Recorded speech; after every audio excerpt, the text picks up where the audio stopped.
Hey guys, welcome to another podcast here on this channel, Finesse Your Fitness and Finance. I'm your host, Nick, and we Hey have guys. trainer Jack here. Now, Jack, what's our topic for this week, my man? We're just gonna be talking about overall the mindset of going about your fitness journey and just having a healthier mindset and not taking big drastic steps. So like big diets and workout programs and stuff like that. Just taking smaller steps and overall just changing and bettering your quality of life. I like that topic. It's a good one. The entire Yes, sir. mentality behind just nutrition and so on. I like that a lot, Jack. It's a good topic. I'm glad you picked that.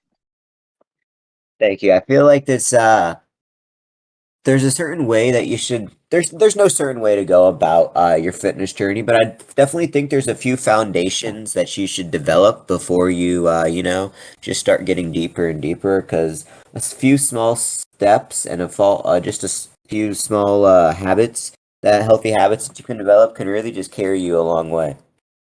Well, the stronger the foundation, the better the building, or in this case, or this analogy, the better the fitness journey will be for somebody. Absolutely. And I just kind of like to go over a few of the basic things I take in consideration when, just either designing workouts or just going about it in general. And just we're going to be going over a few things today, just staying pretty general today. But to start things off, Nick, what would you, before you started your fitness journey, let's just let's give our viewers a little bit here. When did that start? So I guess when we say fitness journey, it's not like it's a constant thing. Wouldn't you agree? Like it's not just like one day you decided to start and one day you decided to end. You know what I mean? Because for me, Absolutely. I've been a swimmer, I've been a weightlifter, I've been a runner, I've been a track star, I've been cross country, you name it, I've probably done it in some sense of the word. And it's like I did a lot of things when I was in, grade school, middle school, high school.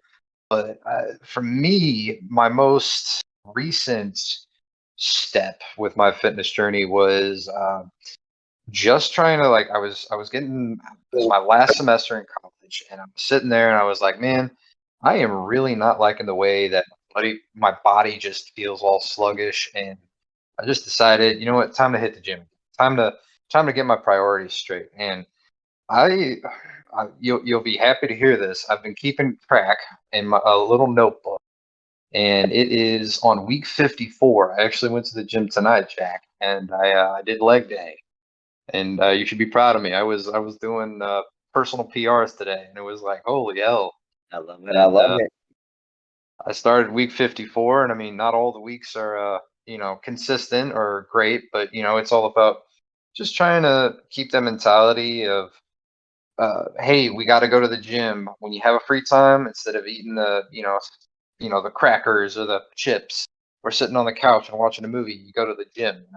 You got to earn the right to watch that movie, and so on and so forth. So in my Definitely. case, that has I changed my mindset a little bit when it came to, like, should I sit there and allow myself to have this nice metaphorical prize. Instead, I'm like, I got to earn it. So I'll go to the gym, and then I go and do that prize. Maybe I'll have a nice 2-hour movie with my buddies or so on and so forth. But it's just one of those things where I'm consistently going, and I really seen the gains. So Me I'm too. assuming that's what you wanted me to elaborate on, my man. Absolutely. And you do make a very valid point that I kind of want to touch on too, though, is, you did play sports all grew up grade school and high school, and you had a great variety in it, and that's great. But I think there is a lot of people out there, and myself included, like I really didn't play any sports growing up as a kid or even in high school. Like I really wasn't. And I had a very high metabolism, my body type, is very skinny. So I just had no muscle, but I really wasn't athletic, and I had my own reason. Like there's reasons why I wasn't playing sports, but I really did want to, and I just should have made more of an effort. I feel like to get somewhat physical, and it took a lot of low self esteem and you know just time of just envy before I really took the step myself, and I just started it just as simple as just doing push-ups and pull-ups in my bedroom, and it just kind of became just a little, it was very subtle from there, but I just stayed consistent with that until it grew into something. And I feel like once it starts, it's definitely never consistent. It's a roller coaster, but you made a very good point there. I just want to touch on the fact that, I feel like playing sports all through your childhood and not can definitely change your perspective of starting your fitness journey. Definitely. It's I mean, everybody starts somewhere, man. It's always whether you start at 5 or whether you start at 30. It's kind of like, do you start from a place of, somewhere low, or do you start because your buddy said, "Hey, I'm going to the gym now and I'd really like to teach you." I just started up a recent thing with Brett. I've gone to the weight room with him a couple times. We used to be on swim team together, and we've done quite a bit of activities. And he came to me and he said, I'd like to take you up on your offer to go work out. I was like, look, man, I'm not gonna waste my time on somebody who's just gonna do it half-heartedly. So him and I had a very open discussion, and he was like, "No, I'm serious about this. I want to do it." So now I'm conforming my workouts, adapting them to a sense of trying to. I'm trying to get him to the point where he can do it on his own, but I need to make sure that I'm adapting my workout to help reflect that, if that makes sense. And so it's been interesting trying to conform to that idea. I get that. I've definitely done that quite a few times, and it is hard to balance working out yourself while also trying to help someone else. But once you do it, does feel good being able to get a successful workout while helping else someone else do it. It's successful, but it's definitely a lot harder. I I mean, do. God knows we every Sunday you and I we go and work out, so we try our best. You know what I mean? We give it our all, and I always feel it at the end of our Sunday sessions. We Oh, always, strive for PRs that day, and it's just a good way to start off the weekend and the weekend. not gonna lie, man, you made that sound homoerotic. But no, you're right, man. I'm always sore on Monday. I'm like, shit, I gotta go to work like this. This is awful. So awful in a good way though. So I'm back to our topic of for this episode. Where were you going with this mentality thing? We briefly discussed it with you were saying that typically with your clients you talk about 6 things. Yeah. So, whenever and this is on the fitness side of things, on the physical side of just living a healthy lifestyle, but I just try and have six different principles of fitness in all my different workouts. And to start us off, we're going to start with the surface level of what these mean and then kind of dig deep. Okay. Like, so I'm going to start off with like the strength training side of the building the muscle control and just focusing on the muscle to mind connection. A lot of Yeah, people I feel like really just think when they first talk about working out, they talk about building muscle and just keep it at that surface level there, just focusing on building muscle and getting stronger when the more important thing you should be focusing on is building the muscle to mind connection. And once you really just stop focusing on the weight and stop focusing on building muscle and start focusing on that connection, you really see a real big growth. I noticed this the other day when I was walking through Planet Fitness, and I think it was the first time I seen it, and I really loved it. There was an arrow right by the entrance, and it said, "Leave your ego at the door." And I thought that was really interesting. And it's like, yeah, most people when they go to the gym, they want to lift something big, but it's it's always about more technique and more about physically knowing what you're doing. So Absolutely. I think you're definitely right about it. And I think And that's a definite sign of just maturity and your growth as a personal trainer. So I commend you for that, sir. I appreciate that. And to dig deeper here, so like when we're doing these exercises, I always tell my clients, like, our time is valuable and we want to make the most out of them. So each rep individually, we want to make sure we're doing every little thing we can to make the most out of it. And so some two terms I'm going to use. So in every movement, we have a positive and a negative. And these can also be referred to as the concentric and the eccentric, but I'm going to stick with positive and negative. So that positive movement is that first half of these, whether it's with weights, these lifts, but just any movement. So where you're creating force, where you're generating that force. And in this positive, you want to exert this carbon dioxide. And so that's when you want to exhale. So you want a nice deep breath before any of these movements, filling up, maximizing that oxygen intake, and then exhale on that positive. And then the negative is where we're resisting the force to gravity, or resisting the force to the cables, and just going slow. And that's when we're doing a nice slow inhale. And if you're practicing this, then your breathing and your movement should be in sync. And something I always say to really like help is your movement should reflect your breathing. Your breathing shouldn't reflect your movements. So get the breathing pattern down first, have a nice steady breathing patterns, and then have your movements reflect them. Rephrase that again. Your breathing should reflect your movements, but your movements shouldn't reflect your breathing. Is that what you said? So yeah, Or your did I just put? movement. Oh, I might have worded that wrong. So I think I might have worded it wrong, my man. I thought I just butchered it. you don't want to conform your breathing to your movements. You want to get the breathing down before you start doing an exercise. Focus on having consistent breathing and then move to the speed of your breathing, making sure you're optimizing your inhales and exhales. Okay. Now I'm following. I got you, man. No, that makes a lot of sense because you got to make sure that when you're doing it, you're. Let me rephrase this.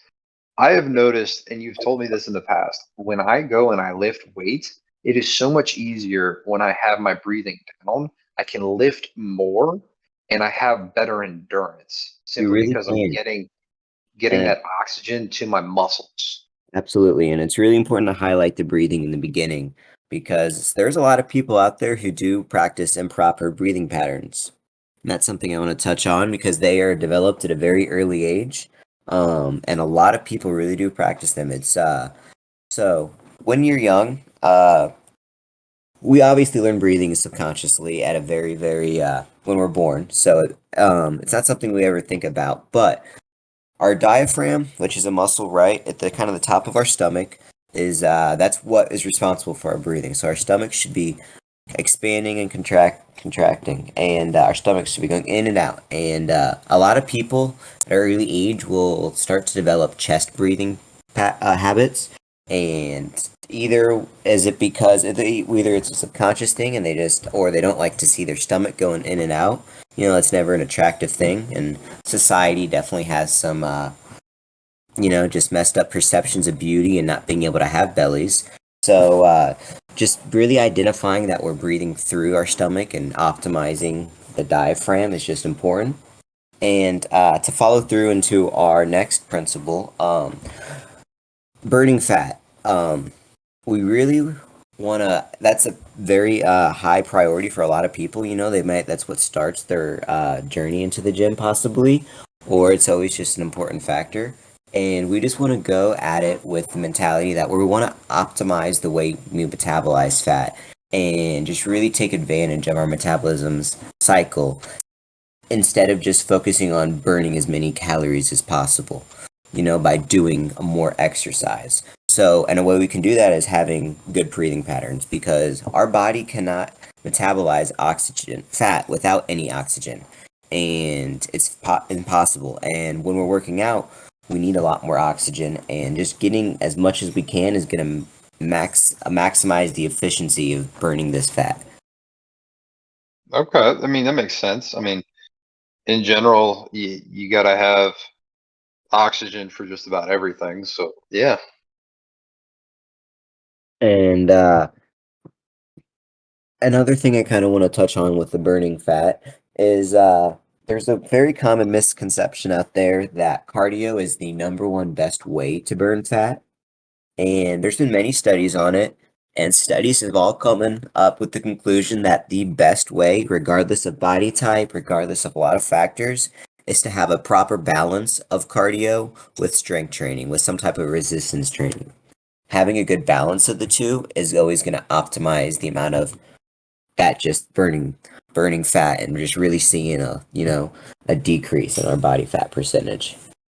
No, definitely. Or I'm curious though, Jack, because when it comes to burning fat, I've heard this quite a bit where people say like, "Oh, I can't lose weight because it's a biological thing. Like in their DNA, it's written that they're overweight and they can't seem to lose weight." So, my curious nature is thinking that is that a factor? Like, is biology a thing? Like people just for lack of a better way of saying it, are they fat because they're biology, or can they lose that weight? I don't know if your studies ever showed anything about that.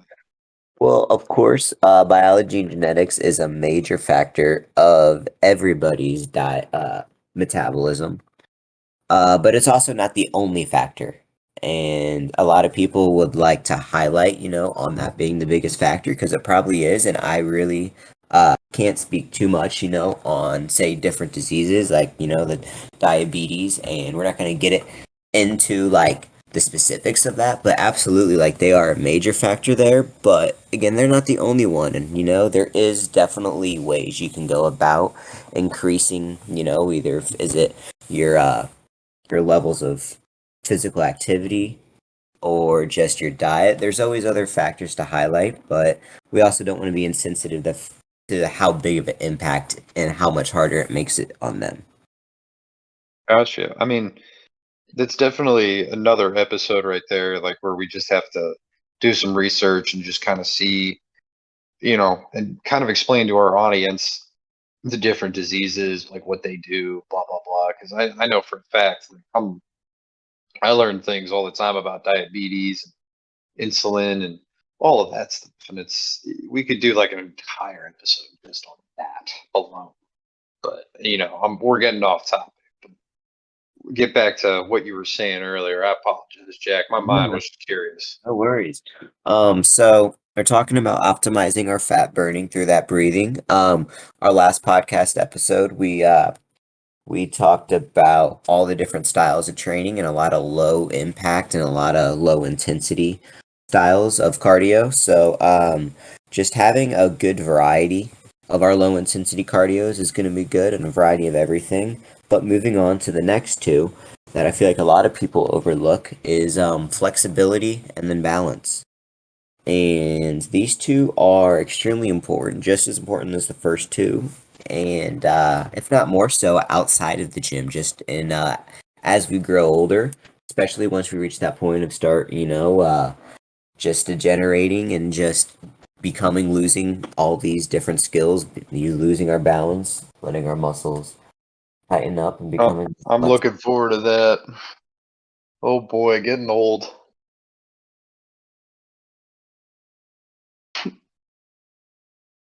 I don't suggest getting old, Jack. It's not worth it.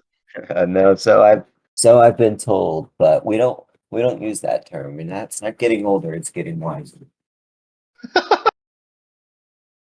Oh, I would. I want to meet the person who told you that one.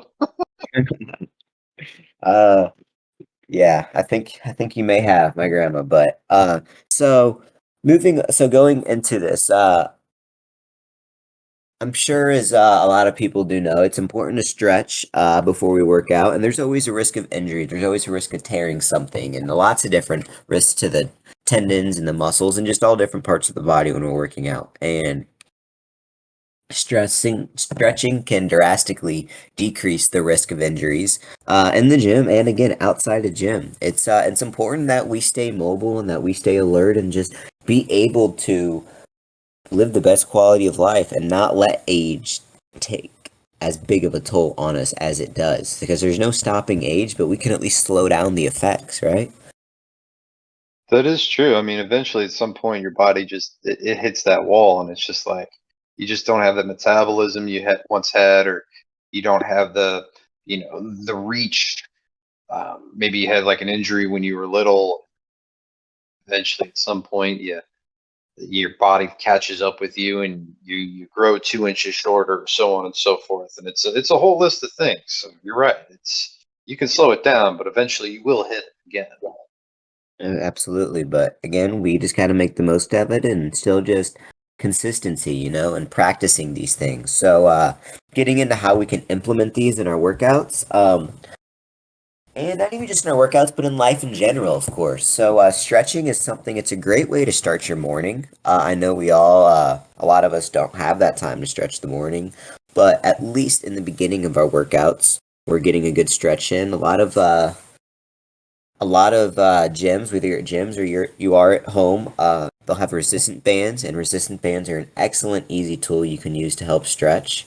All you'll need is a resistant band, and just a ground, I mean, a mat's always comfy, but there's so many stuff you can do. We have quite a few YouTube videos on stretches that you can do at home with no equipment on our channel, Fitness Along with Finance. So I encourage you guys to go check those out.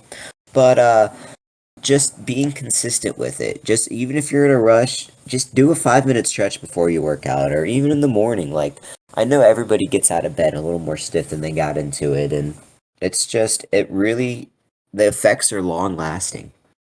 So, again, resistant bands are just a very easy tool that helps. We'll continue to make constant videos of stretching and always trying to, expand our library there because there's never enough stretches that hit all the different muscles. There's just so many different angles and, different ways to stretch different muscles. And then let's get into balance. So, how's your balance, Nick? Being a swimmer, I know you're in the water, and I feel like not. I don't know if just how balance played a big role there. I think so. This is going to sound weird. I think we've talked about it in a couple episodes of this podcast, but water is that weird kind of middle ground for people where it's like it's that, the closest thing you can get to with no gravity. So for me, I always thought I had atrocious balance. I always had a better body awareness. And so I was able to always place my feet in the best spot possible, or I could correct my stroke or always put Um, my breathing in the yeah. right way. And so it was more balance in the pool is a little different than balance in the weight room or going out or just in general. So I don't know, they don't necessarily translate as well, if that makes sense. Yeah, and I wasn't expecting them to. I just kind of wanted to hear your explanation of that correlation there. And a lot of sports, I feel like, yeah, like you get agility and but like balance itself is just, I feel like, overlooked in the whole fitness world. Like it just comes, it's just kind of there, but nothing really highlights the balance aspect of things except, maybe gymnastics. And I'm sure I'm overlooking a few other things, but a really common tool and my favorite tool that I always use and a lot of gyms have, but is the Bosu ball. It's like a dome shaped little ball. That's kind of like a yoga ball, so it's inflated and a hard top. Have you ever used one of those? I am gonna say no, but I definitely know that in the future you are gonna make that a torture device, and I'm gonna Oh, it's sit not there though. and It curse your is really name. fun. It's just a little humbling in the beginning, but once you get it down, like the opportunities are endless, dude. Humbling, Implement it humbling. in everything now, and it really just highlights the stability muscles in your body and just really adds this extra twist to any workout. And dude, like it is my favorite piece of equipment. I haven't bought one yet. Apparently they're quite expensive, but who needs a name brand anyway? The Bosu is like that name brand, you know? Yeah, but I mean, you're also buying the like you're buying the quality of it. So it's not. I see. I get it. Like I understand, but I think I don't know. I don't really know if there's a difference between buying the name brand equipment versus the, like something not as well known. You have Yeah. to let me know if when you do that, because I know your gym doesn't it have a Bosu ball? Yeah, we have a few, and I implement them in most of my class. Not all of them, but I definitely try to, at least weekly, and I use them for quite a few things. But yeah, like they're $150 to Ooh. plus. But that again, that's that name brand. I'm sure you can find a good one on Amazon. So, but no, we'll move on from the Bosu. I mean, I could talk about it for a while because again, I experiment with it as much as I can. But a lot of easy ways to just start working on balance at home or anywhere else is just a lot of one-legged exercises. You sit on one leg, whether you're doing Frankenstein's, touching your toe with straight arms and legs one at a time, whether you're just doing knee lifts, whether you're just doing one-legged calf raises. There's so many things you can try to do without any equipment, and I really do encourage it because having great balance, like you feel the effects everywhere in life. It does not stop in the gym. No, no, I agree, and it's. Uh, I say this now, and I'm gonna regret it. It's something that we're gonna have to do probably this next week or in the next coming weeks. Oh boy, I already hate myself for saying that we need to do that. Hey, Cave.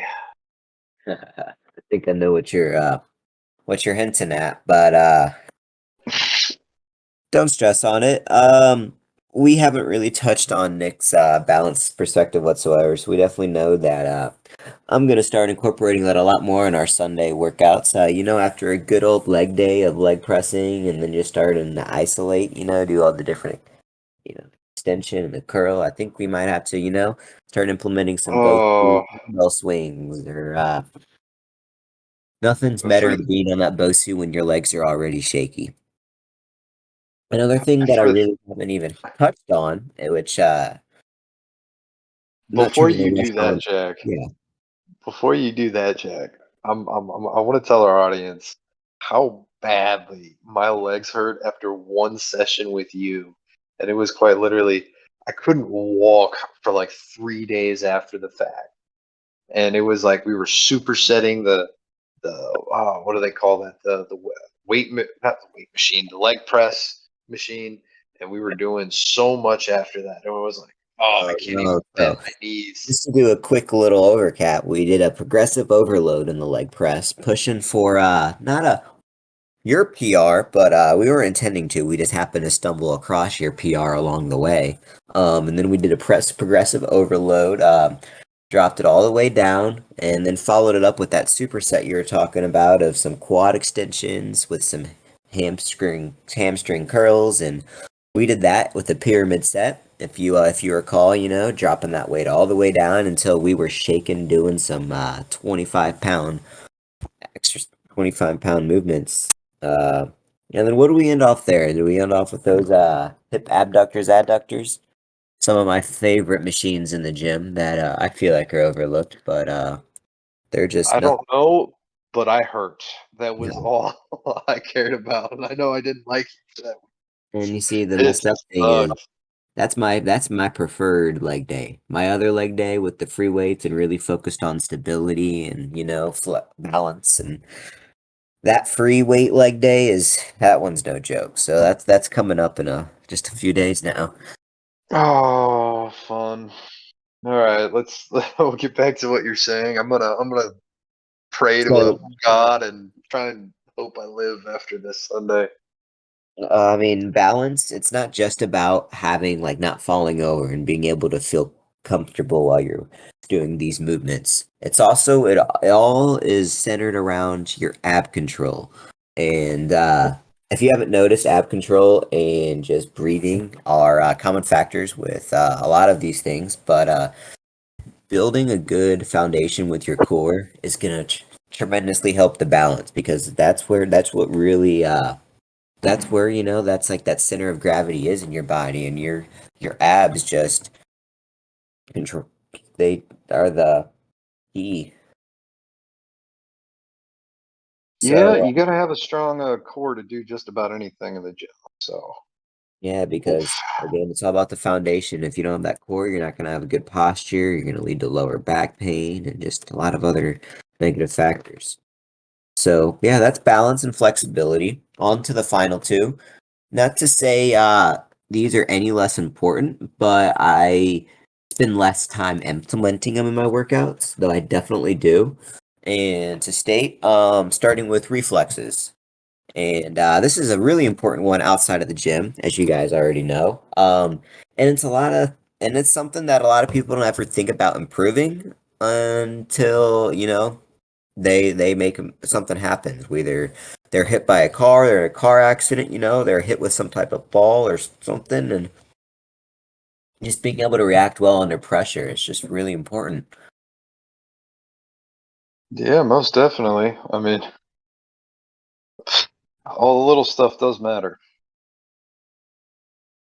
So, because like I know like the majority of sports, any with ball, they're definitely gonna build that, good reflexes. But like just going day to day, most jobs, most careers don't really have stuff flying at you, So it's just again something that we never really tend to think about. But I always highlight it, especially in my older clients, because again, losing that balance and just the slowing of a reaction definitely slows down as well. And I think it's just important to make sure we stay on our toes, and be able to react as quickly as we can to stuff, unexpected stuff.